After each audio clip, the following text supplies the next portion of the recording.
Problem इहो हो त हिकु त मुंहिंजो कमु कोन हो त मां मीडिया मैनेजमेंट कयां, मुंहिंजो कमु कोन हो त मुंहिंजो जेको मां पंहिंजी इमेज बिल्डिंग ते फोकस कयां, मुंहिंजो कमु हुयो त मां माण्हुनि जा जेन्युइन इशूज़ जेके आहिनि उहे हाईलाइट कयां, मुंहिंजो कमु हो त सिंधी यूनिवर्सिटी अंदरि अकेडमिक पीस जी मां ॻाल्हि कयां। जॾहिं मां प्रेसिडेंट सेक्रेटरी सूटा थी हुयसि उन साल यूनिवर्सिटी में 4 मर्डर थिया ऐं जॾहिं असां हेॾी ड्रुगी तहरीक हलाई, उन तहरीक खां पोइ अॼु ताईं माना यूनिवर्सिटी में अकेडमिक जेको माहौल आहे हिकु बि क्लास जो बाइकाट शागिर्दनि जी तरफ़ां कोन्ह थींदो आहे।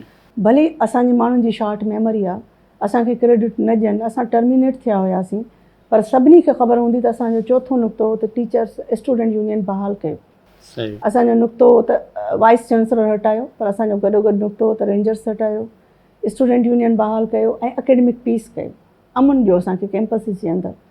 ऐं उन सॼे नुक़्ते जे नतीजे में असां टर्मिनेट थियासीं, पर एट द एंड असांजी सक्सेस इहा आई त बाइकाट कल्चर असां एंड कराइण में कामयाबु हुआसीं। असां ॾाढो सक्सेसफुली अकेडमिक जेको प्रोसेस हलायो।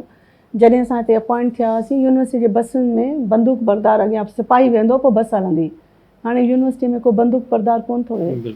असांजी जेॾी महिल गिला कनि था न त पोयां बैकग्राउंड में जेको जंहिं वक़्तु साइट कयो थो वञे त यूनिवर्सिटी जो बहितरीनु टाइम हो 2010 या 2000 बिफोर 2010, उन वक़्तु सिपाही गॾु वेंदा हर यूनिवर्सिटी जे बस सां ऐं बसुनि ते रस्ते सां फायरिंग थींदियूं हुयूं, माण्हू बसुनि में अचण खां टुजंदा हुआ, नौजवान हॉस्टलुनि ते फायरिंग थींदियूं हुयूं। त इहो सॼो माहौल लाइ असां हिन खे as a teaching community highlight कयो, सेंसिटाइज़ कयो, पॉलिटिकल पार्टियुनि सां इंटरेक्शन कई, उन्हनि खे रियलाइज़ करायो त इहो कल्चर ख़तमु थियणु घुरिजे।